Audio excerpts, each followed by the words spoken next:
Malaimpyernong sunog, nilamon ng mga gusali sa Los Angeles County ng California. Saan nga ba nagsimula ang maladilubyong sunog na ito at bakit hindi ito kaagad naagapan ng mga bumbero? Ayon sa ulat ng NBCnews.com, ang mga sunog sa palibot ng Los Angeles County mula sa California ay naganap sa mga bahagi ng Palisades area, Eaton Park, Silmar area, Acton area, Woodland Hills at Hollywood Hills, kung saan tinawag na Palisades Fire ang nangyari sa mabilisang pagkalat ng apoy noong Martes ng umaga sa Pacific Palisades, isang lugar sa Los Angeles County na nasa silangan ng Malibu,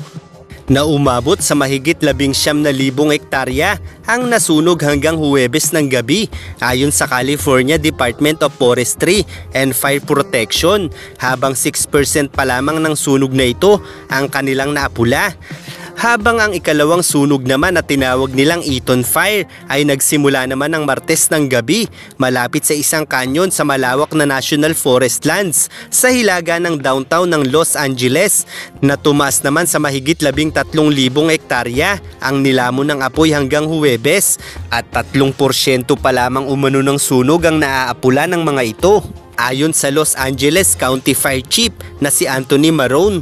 Habang ang ikatlong sunog naman na tinawag na Hearst Fire ay nagsimula rin ng Martes ng gabi sa Silmar, isang suburban na lugar sa hilaga ng San Fernando, bilang isang brush fire at mabilis na lumaki sa 500 hektarya ayon kay Los Angeles Fire Chief Christine Crowley, na umabot naman sa mahigit 700 hektarya noong Huwebes ng gabi. Habang 37% naman ng sunog na ito ang nakontrol na ng mga otoridad, habang ang ikaapat na apoy naman na tinawag na Lydia Fire ay sumiklab naman malapit sa komunidad ng Acton, isang rehiyon sa pagitan ng Sierra Pelona at San Gabriel Mountains, noong Miyerkules ng hapon hanggang Huwebes ng gabi, na umabot sa mahigit 300 hektarya, habang 75% naman ito ang nakontrol na ng mga otoridad. At ang ikalimang sunog na tinawag na Kenneth Fire ay nagsimula namang magliyab ng Huwebes ng gabi sa Woodland Hills area ng Los Angeles malapit sa Calabasas neighborhood, ayon sa Los Angeles Fire Department, kung saan umabot ang sunog sa mahigit 700 hektarya at wala pang nakontrol hanggang Huwebes ng gabi. Ngunit sinabi ng mga opisyal na nahinto na ang pagkalat ng apoy.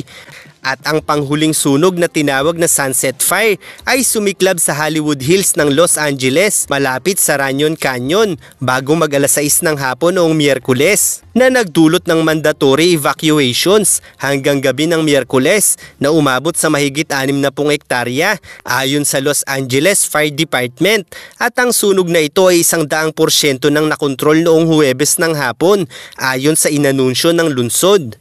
Ganito kalawak ang pinsala ng sunog sa California na kung ikukumpara natin sa syudad ng Maynila ay halos kalahati lamang ito ng sunog mula sa Palisades area, at hindi lingid sa kaalaman ng lahat na sa tuwing may sunog sa syudad ng Maynila ay kadalasang inaabot ng napakahabang oras o maghapon magdamag ang pag-apula sa mga sunog. Kaya't papaano pa kaya kung halos doble ng buong syudad ng Maynila ang nasusunog, kung saan ganito kalala ang nangyari sa Palisades area sa Los Angeles, California.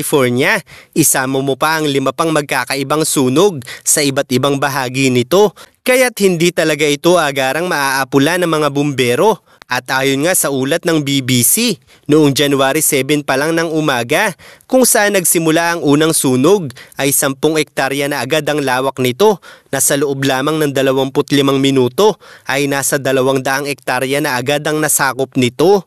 Kung saan makikita nga sa videong ito na nagsimula ang sabay-sabay na sunog dahil sa napakainit na panahon at mataas na temperatura ng hangin, na mabilis nagpasiklab ng mga natuyong halaman, na mabilis namang tinangay ng hangin sa napakalawak na kalupaan, kung saan sa videong ito ay makikita na dahil sa lakas ng hangin, ang usok na sanay pataas mula sa mga sunog ay ibinaba pa ng malakas na hangin na lumapat pa sa mas malawak na bahagi ng rehiyon, kung saan ang mga usok na ito na naglalaman ng maliliit na baga ay mabilis ring nagpasiklab ng apoy sa naabot ng usok nito, kung kaya't ganoon na lamang kabilis kumalat ang sunog na ito. At sa videong ito nga ay makikita natin na halos lamunin na rin ng apoy ang mga bumbero at makikita rin mula sa videong ito kung gaano kahirap ang sitwasyon ng bumbero para apulahin ang sunog sa bawat gusali nito. Kung saan sa ganitong distansya at napakalaking apoy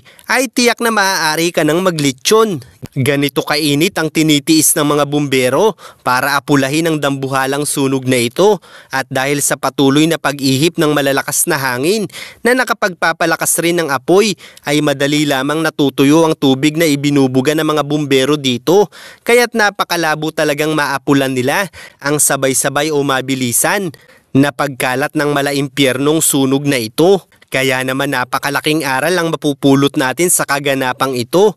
kung saan sa panahon ng tag-init ay kinakailangang maging alisto ang bawat komunidad sa buong mundo dahil habang lumalala ang climate change sa ating mundo ay mas mabilis na ang pagkakaroon ng mga sunog saan mang dako nito dahil ang matinding sikat ng araw na nakapagpapatuyo ng husto sa mga halaman at mga bagay ay maaaring pagmulan agad ng sunog lalo na kung ang refleksyon ng araw ay tatama sa makikintab na bagay gaya ng metal at mga bote ng plastic na itinatapon kung saan-saan ng mga tao. Halimbawa na lamang ang mga plastic bottle na itinapon na maaaring magsimula ng sunog dahil sa kakayahan nitong magmistulang magnifying glass lalo na kung may tubig pa ang mga plastic bottle na ito na kung matatapat sa araw at mga bagay na madaling masunog gaya ng mga tuyong halaman, tela at iba pa ay mabilis itong lilikha ng apoy na tiyak ay mabilis kakalat dahil sa init ng temperatura gaya halimbawa sa mga squatters area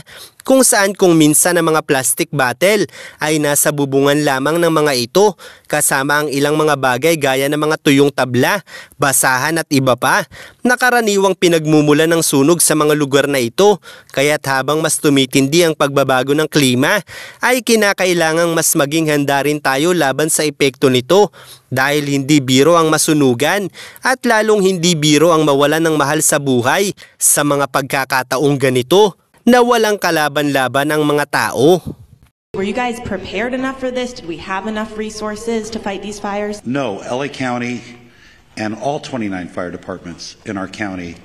are not prepared for this type of widespread disaster. There are not enough firefighters in LA County to address 4 separate fires of this magnitude. We're doing the very best we can. But no, we don't have enough fire personnel in LA County between all of the departments to handle this.